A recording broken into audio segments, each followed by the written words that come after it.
Welcome to the Buddhistisches Berlin podcast. Join us for live recordings from classes, insightful talks, and guided meditations.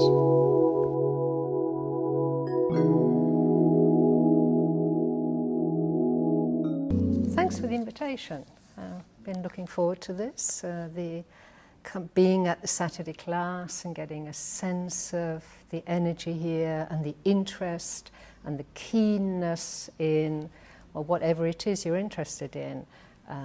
Buddhism, meditation, developing. Great to be here together doing that.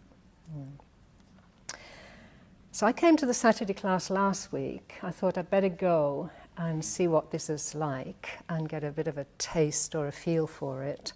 And Dhammasara talked about the threefold path, which is a way of describing Buddhist life and practice.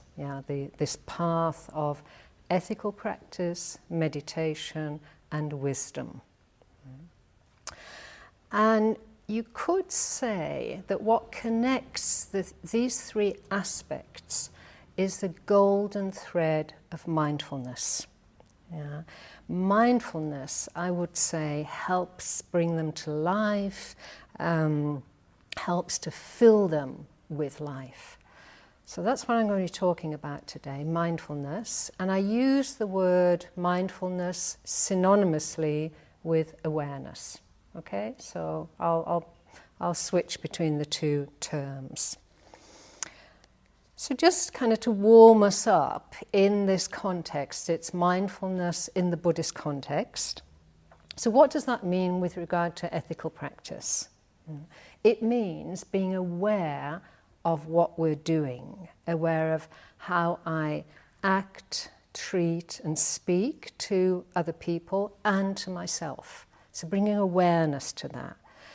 Aware of becoming more and more aware of the views and opinions and interests that drive my actions and form the decisions, a basis for the decisions I make. Decisions don't come from nowhere. Opinions don't come from nowhere. So do I know, am I aware of these underlying tendencies or currents, you could say? And developing awareness of potential effects of my actions, whether they're actions of body, speech, or mind. And then taking responsibility for what I put out into the world. I'm the only one who can take responsibility for my actions. You take responsibility for yours, that's not my responsibility. And so we practice kind of side by side on a path to be what we call full individuals, aware, awake individuals more and more. And then meditation, so I'm more and more aware of my mind states, what's actually going on in my mind, the mind states behind the actions, feeding, informing the actions. And we know that in meditation we develop and cultivate positive mental states, opening and refining the heart, training ourselves. Meditation I like to call mind training, and with mind I mean mind and heart, chitta, that you just mentioned. So becoming calmer, clearer, developing a kind of steadiness, stability of mind, which is a strength, a real strength, as well as becoming kinder, more loving, and connected to life. So these two things that we develop, we cultivate in meditation, mindfulness and metta, loving kindness, friendliness, they are the seeds, they carry the seeds of compassion and wisdom. So in metta there is the seed of compassion, and in mindfulness there is the seed of wisdom. And there's a description of like the compassion and wisdom being the two wings of a bird, the bird of the Dharma, Buddhist life. So it means, being aware means seeing more, right? Realizing more, becoming more conscious. And then there's wisdom, the aspect of wisdom on the threefold path. And this means seeing what's really happening rather than what I'd like to be happening, which is what happens most of the time. Instead of projecting my wishes and fantasies onto life, or even manipulating experience to be the way I want it to be, it rarely satisfies us. And even if it does, it doesn't hold for a long time. So the Buddha's fundamental insight, you could say, or one of the key insights, is that the mind and the whole world of experience is conditioned. So awareness, mindfulness, you could say is a tool, it's a skill that we develop to condition the mind in a way, in a direction that's going to lead us to awakening, to liberation, to enlightenment. There's an American writer called Anais Nin, and one of her quotes is, "We don't see things as they are, we see them as we are." That's food for thought in that. So mindfulness is one of the Buddha's core teachings. There is no spiritual development, whatever your spiritual path is. There is no deeper happiness, deeper freedom without mindfulness. And in my early 20s, many moons ago, when I first started practicing meditation and yoga, and I was interested in Buddhism, I was fascinated by the idea of unfolding one's full potential as a human being. It's like a kind of a mixture of a mystery, but also something that you can connect to, you get a sense of. It's hard to say what it is, but I think we wouldn't be here if we hadn't had a smell or a taste of that.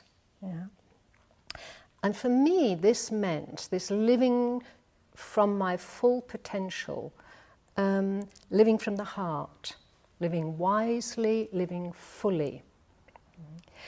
And at that time, one of the teachings that excited me was mindfulness. I didn't really have a clue what it was, but I had a sense there's something in this. So I just kept pursuing it and pursuing it and pursuing it. Mindfulness in the sense of experiencing what you're doing and knowing that you're doing it. So that's what we're going to be working with today. You feel it, you're in the experience, and you know that you're experiencing it. And this is key to mindfulness. And this to me just felt empowering. I thought, yes, there's something in this, and I want to know what it is. I want to pursue this. And another one of my loves or passions, it's in my name, is I love clarity. I love investigating, trying to understand more deeply, to get clear about things. And I love feeling alive. I love feeling connected to life and caring about life. And the teaching that I've been following, one of the Buddha's key teachings that I've been following for many, many years now and exploring, is something called the Satipatthana Sutta. Sati means mindfulness or awareness, and patthana comes from upatthana. It means standing by closely. So in this practice, we stand by closely with mindfulness. Whatever experience we're having, whatever's going on, we stand by, you get real close, you kind of nudge up. Let me see what this is like. Let me taste this. Let me understand it more. Let me discover it more. Let me learn from it. That's kind of the spirit. So what I'm talking about is mindfulness in the service of liberation, in the service of awakening, in the service of enlightenment. Yeah. So I thought it's a huge area, and I've just picked out a couple of things that hopefully will be helpful and interesting for you. So a little bit about what is mindfulness, and then its value. And it'd be good if we can have some time for a bit of practice, and then maybe some questions or sharing of your experience. So one aspect of mindfulness is being present for what's happening, fully aware of what's happening now. And this addresses something we called direct experience. So I'm not thinking about what's happening, I'm not looking at it, oh, interesting, explaining it, analysing it, interpreting it. It's like you're in there, you're in the experience. And we do this without trying to create a particular experience or a special experience, or change the experience we're having, or manipulate it. And it demands of us a radical openness and acceptance. This is what it's like. This is what I'm feeling. Let me feel this. Let me know this. And let me learn from this. So direct experience is key. And I thought we'd do a little exercise. And you have to do this. You can't think about it. It's harmless, not going to do you any harm. And in this exercise, I'll ask you 2 questions. And it'd be really great if you could just, and I'm after a 1-word answer. Yeah. Very easy. And it'd be great if you could just say it. Yeah. If you're up for it. Put your fingers together, tips of your fingers together.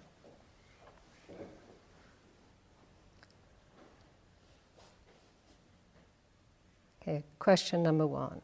Can you feel your fingers touching? Yes. Do you know your fingers are touching? Yes. That was a bit thin. Do you know your fingers are touching? Okay, so that's mindfulness. It's easy. Mindfulness is not complex. It's not an intellectual thing. It's simple, I should say. It's really simple, but it's not easy. Because we're looking for something grand, spectacular. We're looking for that, and we just forget to be present for the experience. That's one of the greatest hindrances of mindfulness. We're not there. We're somewhere else. We're not here. Yeah? There's a Zen teacher, a Zen master, Dogen, and one of his pieces of wisdom is that if you can't find the truth where you are now, where else do you think you can find it?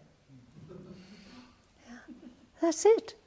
That's no big deal to kind of take that in, to understand that, but to actually live it, this is the challenge. So mindfulness is not a theoretical thing, and neither is it, it's difficult because we forget. It's challenging. So another quality of mindfulness, and this is in a way what we've just done, is also being open to what's there, open to this touch, open to this sensation, and just letting it be as it is. So some teachers talk about radical acceptance. This is what's meant. Yeah? This is how it is right now. And this can apply to your physical being, to your emotional being, to your psychical being, psychic being, your spiritual being, whatever. Yeah? I'm tired. No need to get upset. No need to get angry or grumpy. If I could just acknowledge that, be with it. Yeah? I'm sad. This is what sadness feels like. Just like the fingers touching. You know it, you kind of allow it to be there without struggling, pushing it away, or trying to make it different, or looking for blame or explanations. That's what we do all the time, and that's how we get tied up in knots. And life gets pretty arduous then. Yeah. Another very important thing about mindfulness is that it's non-judgmental. Yeah? So we're just seeing it for what it is, seeing experience for what it is. Being non-judgmental doesn't mean you never make judgments. Yeah? Sometimes it's necessary to make judgments. It means letting go of unskillful or unhelpful and largely unconscious aversive judgments, because life is not the way I want it to be. So we judge it, and we look for something or someone to blame or ourselves. Yeah. And these are often very emotionally laden judgments, yeah, that cause us stress, that cause us pain. The alternative is applying awareness and letting that be the basis for making wise judgments. There's something called wise discernment. Yeah? So you assess, you acknowledge this is what's here, this is what's going on, and you assess what is in line with where I want to go. That's important to me right now. That's waiting to be attended to. Another aspect of mindfulness is it goes hand in hand with kindness. Yeah. Really important in mindfulness practice to be kind to yourself. Yeah? We're not going to beat ourselves up. We're not going to analyze ourselves right down to the last atom. Yeah? Kindly awareness, it's often spoken of. So it's like when metta and mindfulness come together. Kindly awareness. It's in the service of opening the heart. It's in the service of freeing the heart and mind. And the last quality that I love is that nothing in life is excluded from this practice. We practice mindfulness. We are aware anytime, anywhere, in all areas of life. Yeah, whether you're on your own, you're with people, you're at home, you're at work, you're at play, whatever. It's always appropriate to be aware, to be mindful, because then you're more present and you're more alive then. Yeah? So it's something we practice on and off the cushion. It does need practice. It's a training. It's like a quality, a skill, or even a power.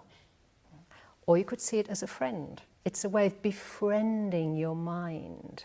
And this moving in closely in a kindly way and saying, yeah, let's see what's really going on here.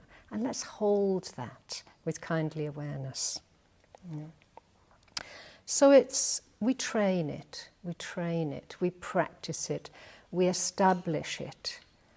And I'm convinced of the power of mindfulness. It is empowering, yeah? Because you're fully there in life. You're fully with yourself. You're fully in the moment with whoever you're with.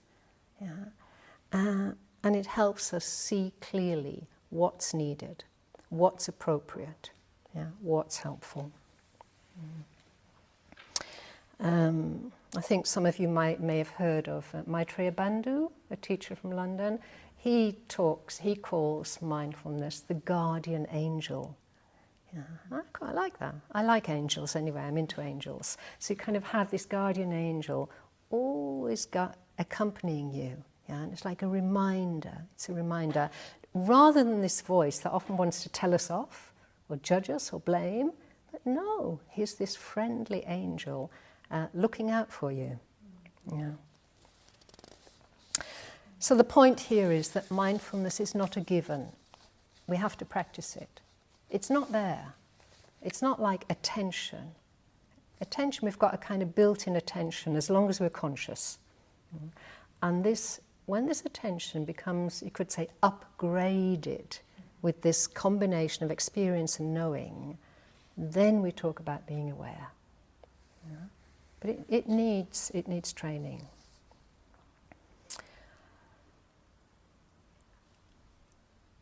Okay, so the value of mindfulness. One thing is that mindfulness creates a kind of space around the experience. It's like you put a frame around a picture. We've got this gorgeous tanka here of Avalokiteshvara. And maybe you know if you frame a picture, the moment you put a frame around it, it's like it highlights the picture. It's a very different thing that that communicates itself then. You see the picture more clearly. You're able to just focus on it. So mindfulness is a bit like that. It has this function of highlighting any one moment of experience. So you step back, and it kind of also creates a distance, a healthy, skillful distance to what's happening. So I'm less caught up in it. I'm less hooked into it. Less dependent on it, you could then say, because I've got this friend who's allowing me to have a look. Okay, what's going on? Yeah. So you're not lost or blinded in the experience. So when we talk about the gap, it creates a gap in which we have a choice. So you see what's going on, and then you apply all your meditative skills, all the intelligence that you've got, and your wisdom, your own wisdom, and you ask yourself, what would be wise, what would be kind in this situation now? Yeah? And we constantly make choices. What is in line with my values? And mindfulness helps us to see that, to make that decision. So that our experience is less coloured by or driven by judgments or interpreting what's going on or analysing it.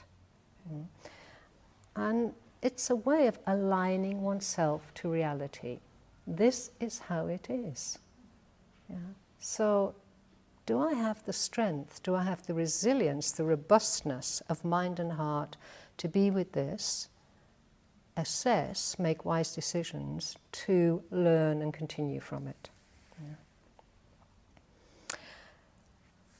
This means, this is another very, very useful thing about mindfulness, being less caught up in the storyline of your life.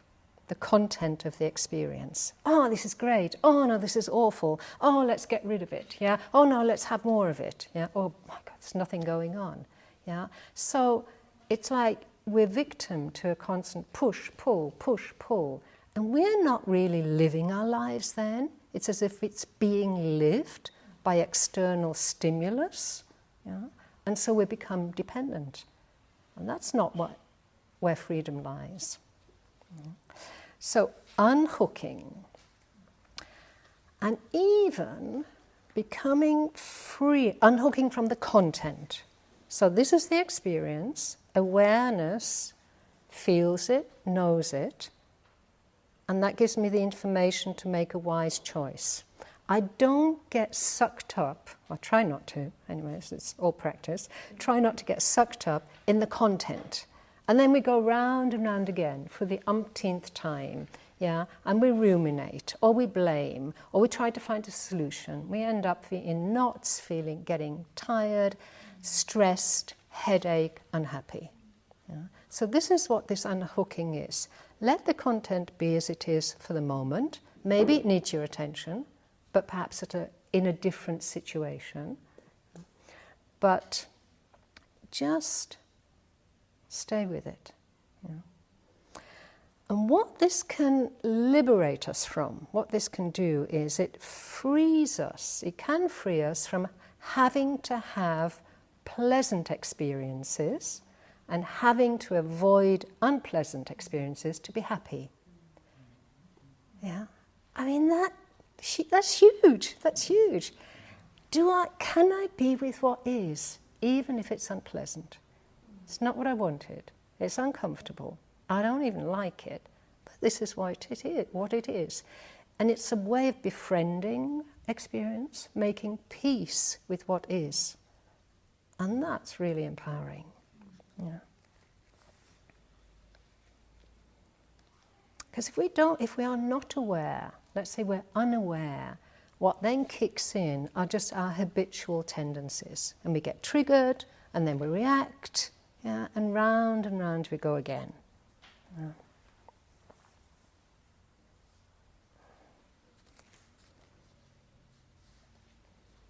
And we can even rejoice. It's a cause to rejoice if you see, I'm jealous, or I'm angry, yeah, or I'm upset.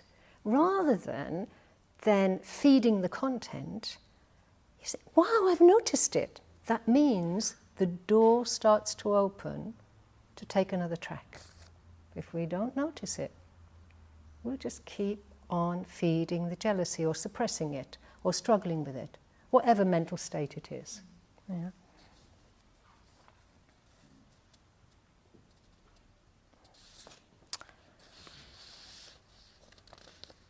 Okay.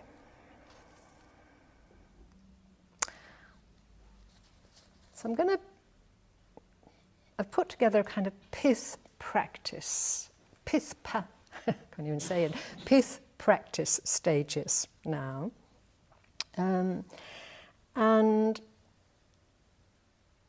the first part is, there's some repetition now, but I'm just kind of summing up the main points.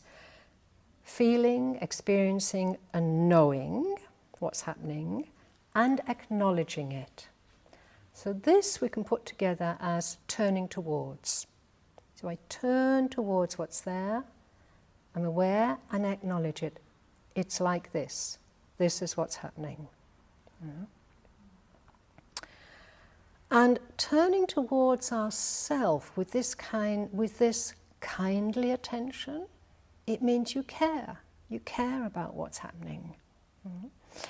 And only when we do this towards ourselves can we also do it towards others in the world. Yeah. And it is what the world needs. Yeah.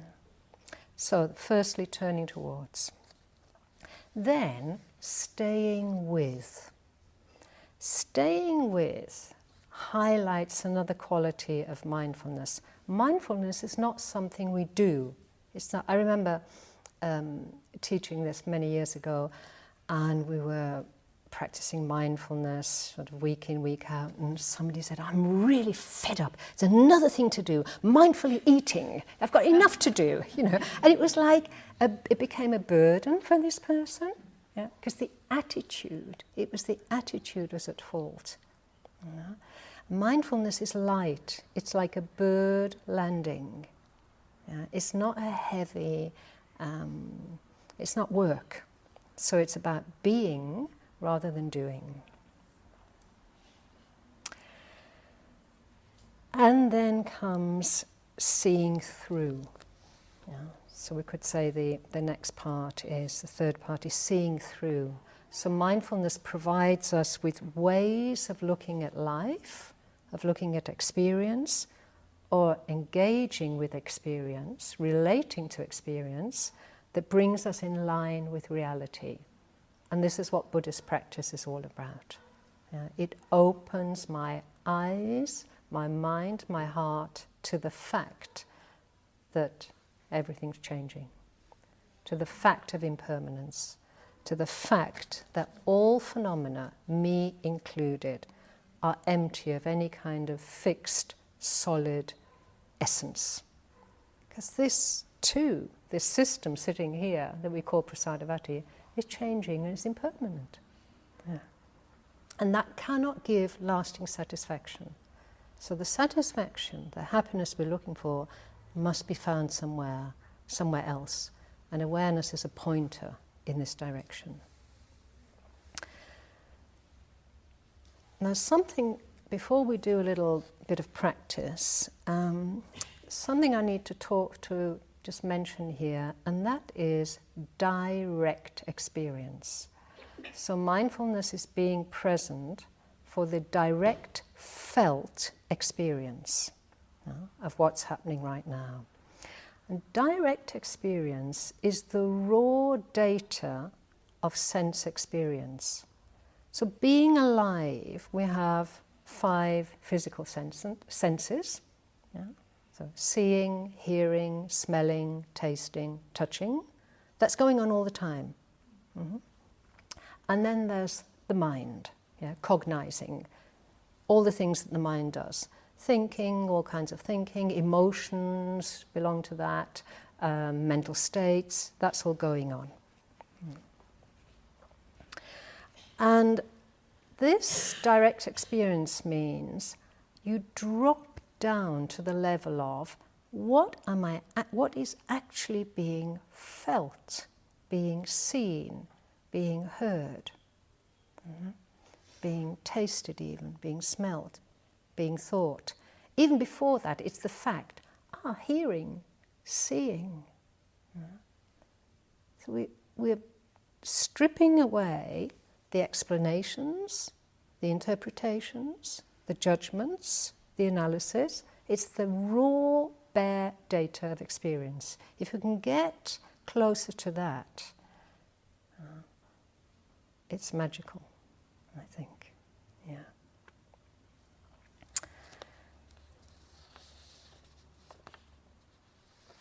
Okay, so shall we do a bit of practice? Yeah. If you like, stand up for a minute. If you need to shift your body, refresh your energy, do anything you like for a minute or two.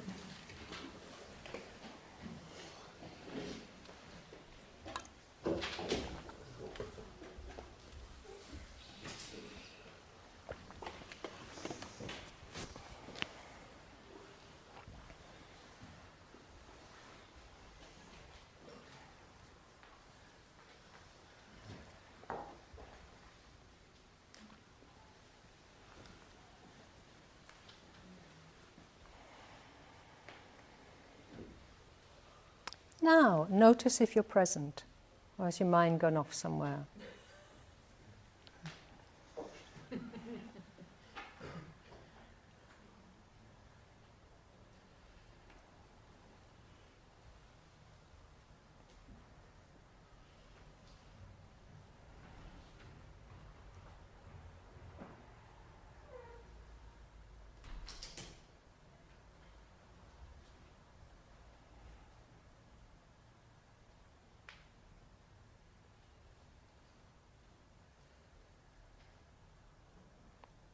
Good, stay standing for 10 minutes. Just do the practice standing. It's a legitimate form of meditation. Sitting, standing, walking, lying, postures. But we won't. We'll do it sitting. If you prefer to stand, do. That's fine.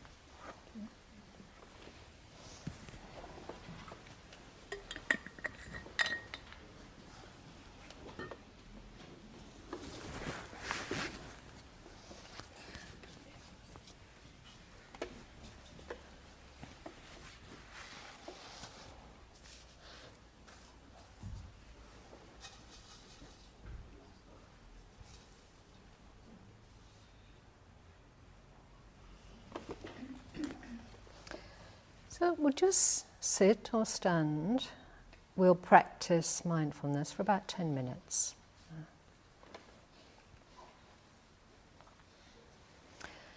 I will bring in some pointers.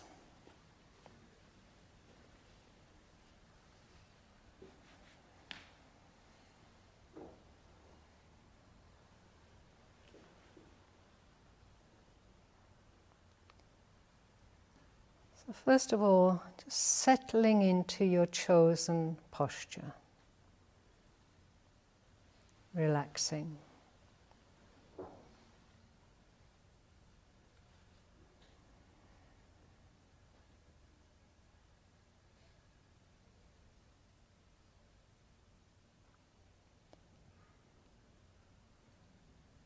grounding the whole being.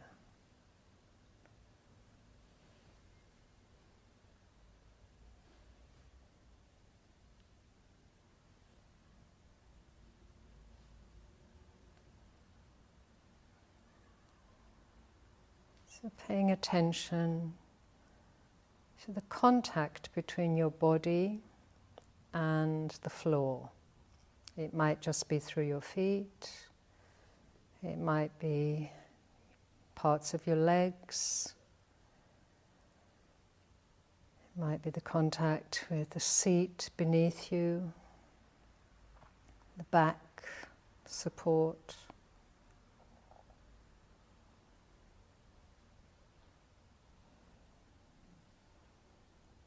Let your awareness settle in one of these areas.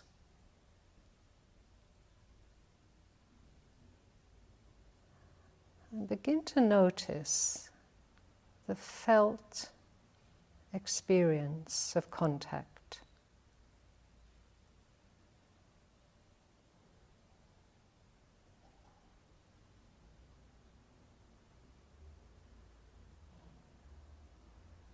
Stripping away as many concepts and ideas as possible,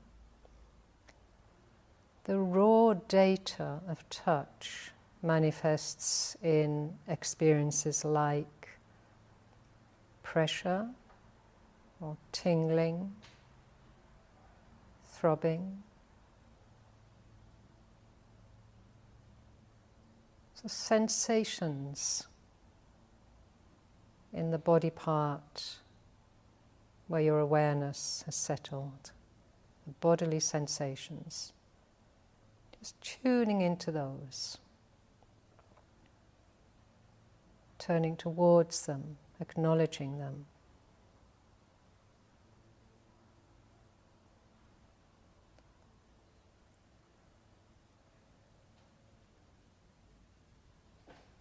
And keep it simple.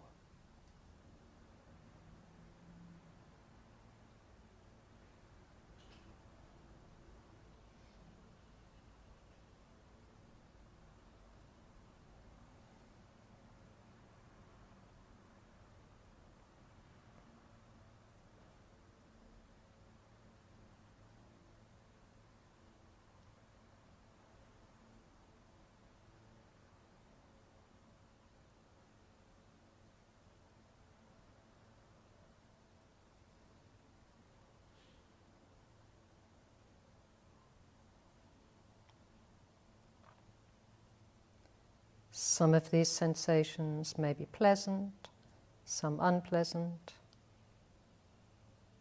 Just notice that too, acknowledge that.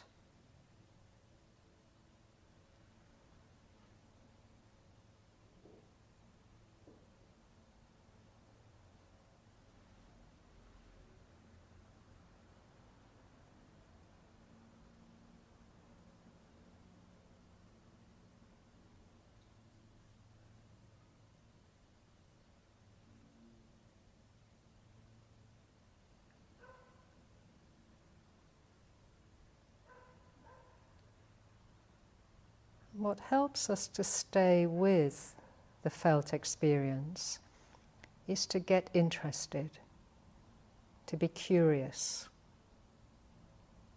not thinking we know, done that, know that.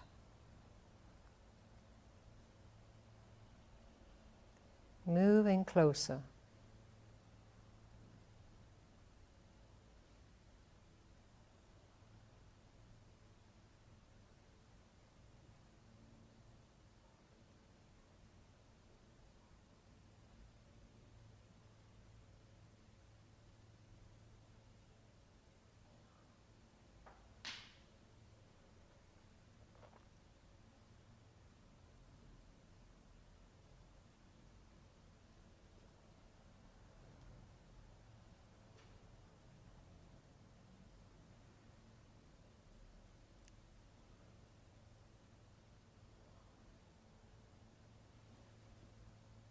Become aware of temperature in that area. cool, warm,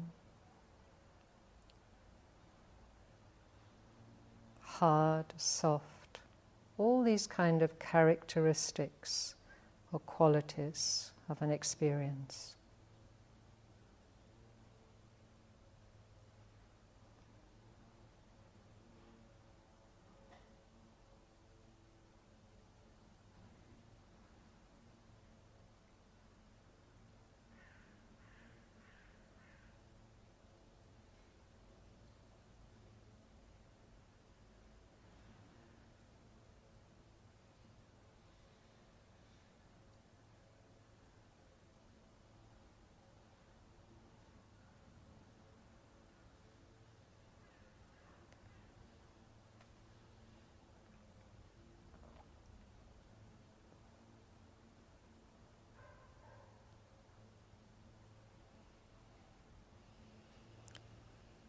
And if you want to go a bit further, you might become aware of these sensations changing. Just opening up the awareness to include that.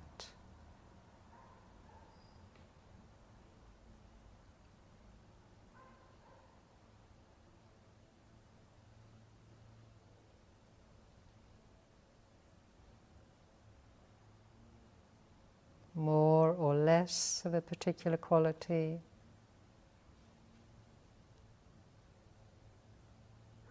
growing, decreasing, disappearing.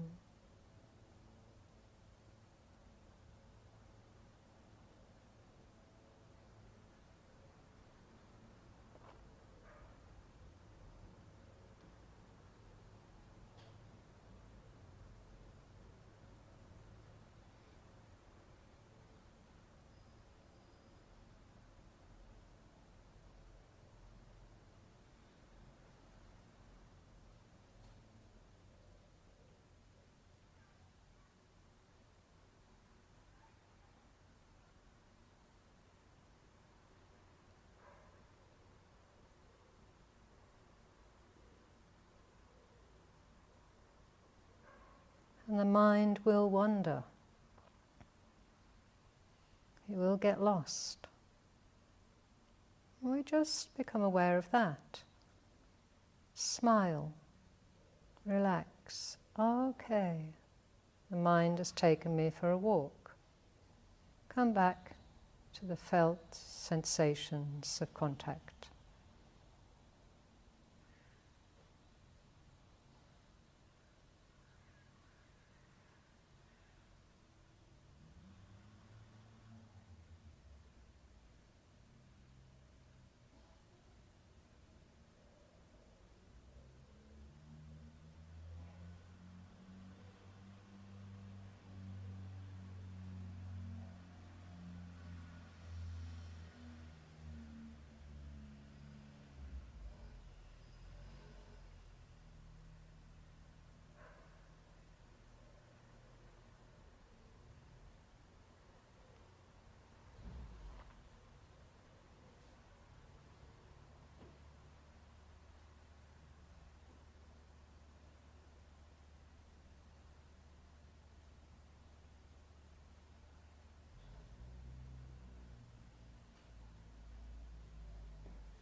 anyone would like to share from that little mini practice?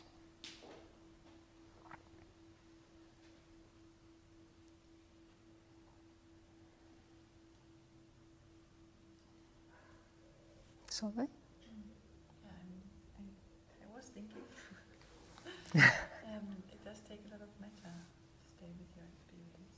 I mean, depending on what your experience is, but takes, I think one needs also to really have strengthened one's own well-wishing to really stay with one's own experience, depending on the experience, obviously. But Well, no matter what the experience is, staying with it with well-wishing and with patience. Yes, part of it, part of the practice.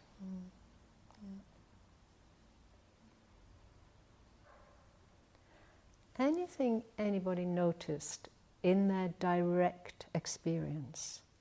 See, this was a lovely example of commenting on it, from looking at the experience. There's a place for that. But what happened? Were you present? Were you interested? Yeah. I found it very interesting how the experience changed once you mentioned to us to notice the change. Yeah. And how it changed quite substantially from pleasant to unpleasant, pleasant again. Yeah. Without any external change. The mat didn't get warmer or colder, it didn't get more or less comfortable, but the experience changed. Great. Yeah. Great.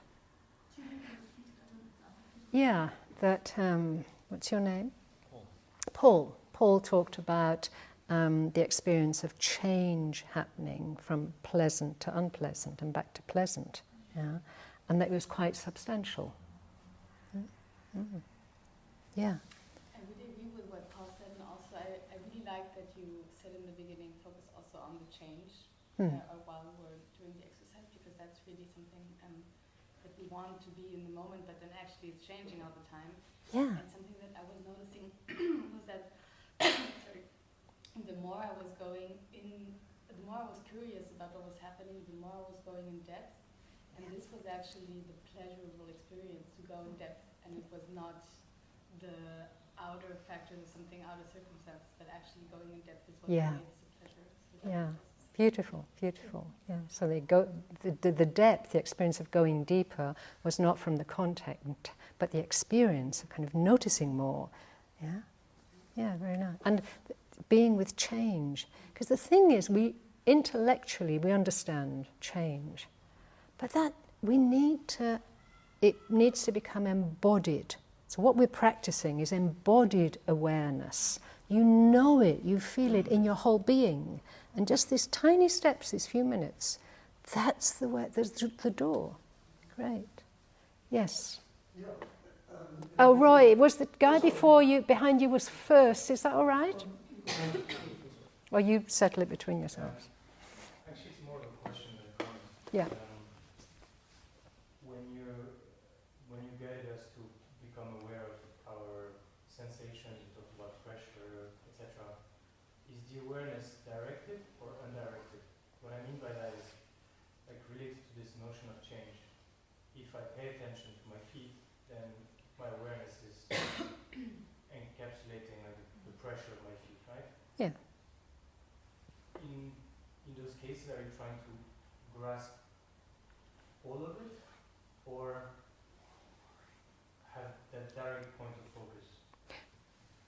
Good. Because then change can be either about the point of your focus, or the nature of the underlying pressure that is changing. You know what I mean? Yeah. Okay. So that there are different ways to practice mindfulness. What we just did was directed attention.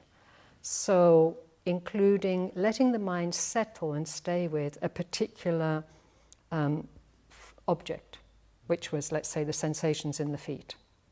And then noticing the changes in the sensations. There are different ways to do this. You can have undirected attention, which is more openness and receptivity and the coming and going of phenomena, on different levels. But this was more to get a taste of, okay, what is this? What's direct experience, as free as possible of this commenting and getting caught up. Follow-up question on that. At one point you said not to get caught up in the concepts. Yeah. But for me it wasn't so much concept as visuals. So like As what? as just images Ah. of those pressure points. And are those images also something we should strive to let go? Or they represent kind of your attention, like the attention itself. You know what I mean? Yeah, I know what you mean. I would say the images, it's another form of conceptualization that's happening in the mind. Yeah. It doesn't mean it's bad or doesn't have a value, but you've kind of switched to another place. So that would be, if we pursued that, you could practice mindfulness of mind. That's a whole practice area in itself. And you're just noticing then images that are coming up. You see them, you acknowledge them, and you let them go. Or you notice how they change, or how you relate to them, like it, don't like it. The thing about, I think, what you're putting your finger on is not to then unintentionally get caught up in engaging with the image. Because then that's interesting. That's somehow got more of a kick for me than just these sensations in my feet. Yeah. Okay, maybe one more question. It's 4 minutes past 1. Don't know how strict you are here. Yeah, okay. Oh, Roy, are you... You can ask me afterwards if you like. Or... Let's... Okay. Hopefully it'll be fast, because it's sort of a related follow-up question, which was, I had a hard time, I got really caught up on, am I noticing something changing, or am I just noticing it? Again? What am I? Feel a sensation arise. Yeah. And I got caught up in this academic exercise of, is it changing, or am I just noticing it? Oh. And then I was thinking, like, what is change? Is it changing? Is it getting colder, or am I just becoming aware of it? Am I itching? Is it a new itch, or am I just noticing an itch? Yeah. It became very, like, a binary academic thing. Yeah. I was wondering your thoughts on how to approach that.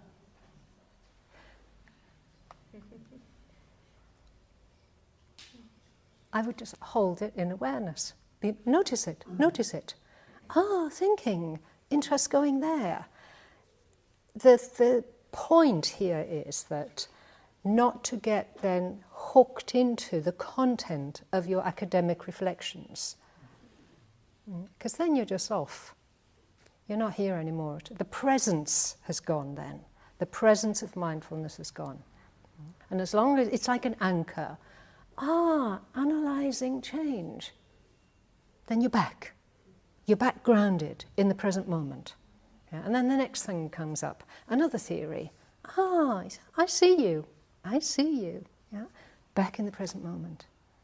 Yeah? And you just have to gauge it, that you don't tire yourself out doing that. In between you just ground yourself again. Maybe in the breathing, yeah, maybe in sensations. Okay. I'd like to leave you with a poem if you've got... Can I take 2 more minutes? Yeah. So the thing about mindfulness practice, it requires us to pause, to arrive here, now. Yeah?